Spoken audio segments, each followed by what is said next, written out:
Hello and welcome back to Robbie Beatz. Today I have here a great broadcast for you. We're looking at recording to vocals into 4 different types of microphones. These microphones are for vocals but can be used on instruments, percussions, and just about anything you have in your studio. Our purpose here today is just to give you an idea of what these microphones sound like, give you an idea of what the pricing and the budget you're looking at. And most of these microphones are for home studios, but can be used in professional environment. As you see, I'm here in my home studios where I operate mainly out of. So we'll go ahead and get started with this video. Thank you for tuning in.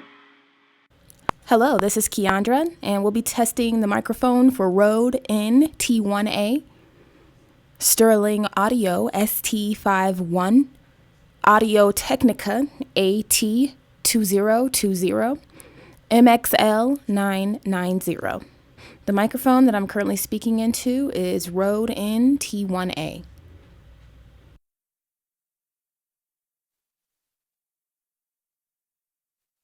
Hello, this is Keandra, and we'll be testing the microphone for Rode NT1A, Sterling Audio ST51, Audio Technica AT2020, and MXL 990.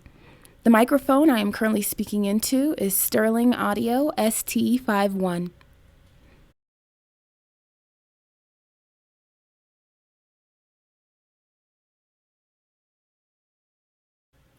Hello, this is Keandra, and we'll be doing a microphone test for Rode NT1A, Sterling Audio ST51, Audio Technica AT2020, and MXL 990.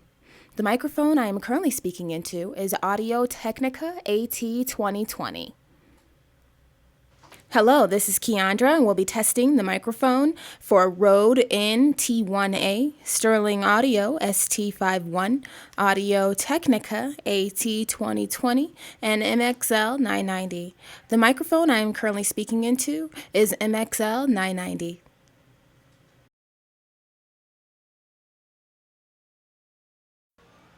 All right, hey guys, I appreciate you guys for watching. And as you can see, we went ahead and tested out all 4 of the microphones, and right now I'm currently speaking into the MXL 990, which is the newest addition to the studio. I haven't really recorded a lot of this microphone. Like I said, I just got it today actually. But with the other 3 microphones, I will go ahead and give you a few pros and cons so that you can make, or it can help you and guide you through a decision. As you can see, Keandra in the back, she actually does the vocal tags for Robbie Beatz, so that's why we actually use her voice. And she also has her business, Evoke Your Beauty. So make sure you go check that out at evokeyourbeauty.com. Is that right, Keandra? That is correct. Evokeyourbeauty.com. And she has a lot of things that she's coming to offer you guys as far as hair, beauty, skin and nails, and health. So make sure you check her out and all of the many services that she offers also, along with the voice tags. So about the microphones, the Rode NT1A, I'll start with that one first.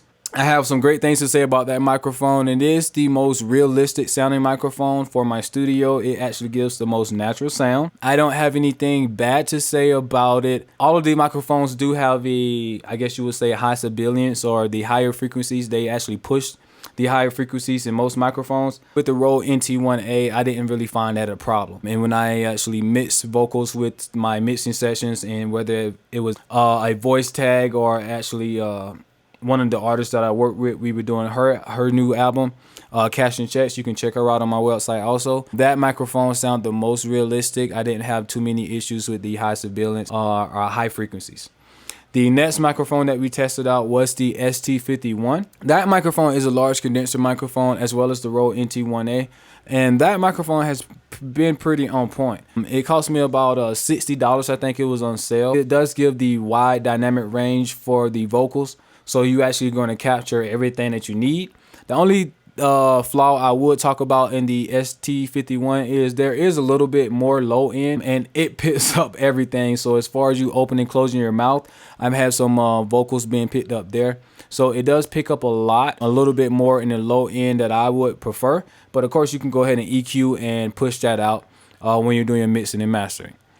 Next, we're going to go down to the AT2020. It is a smaller condenser microphone, but still computable. It is a great microphone, and again, with that one, it does push the high frequencies a little bit more than I would prefer.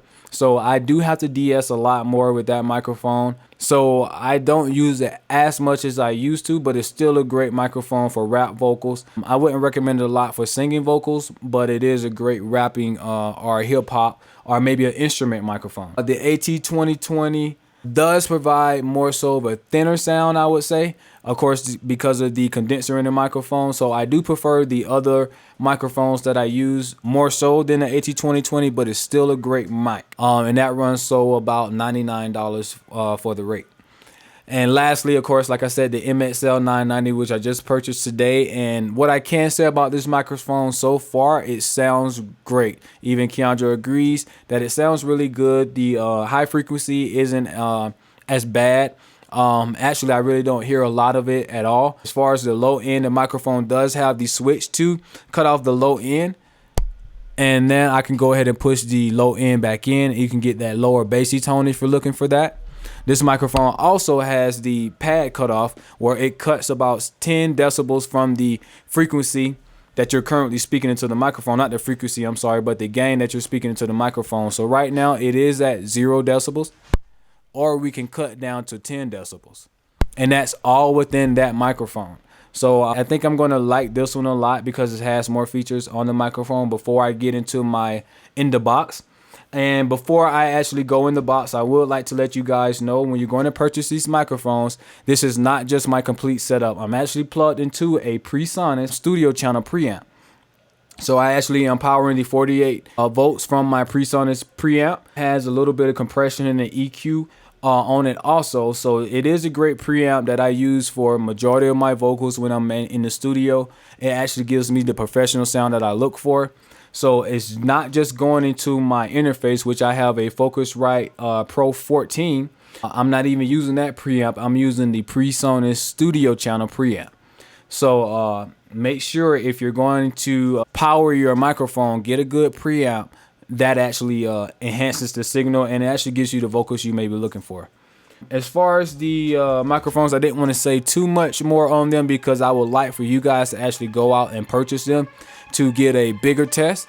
But of course you have the small test that I did here for you today, and you get a idea of what they sound like at least.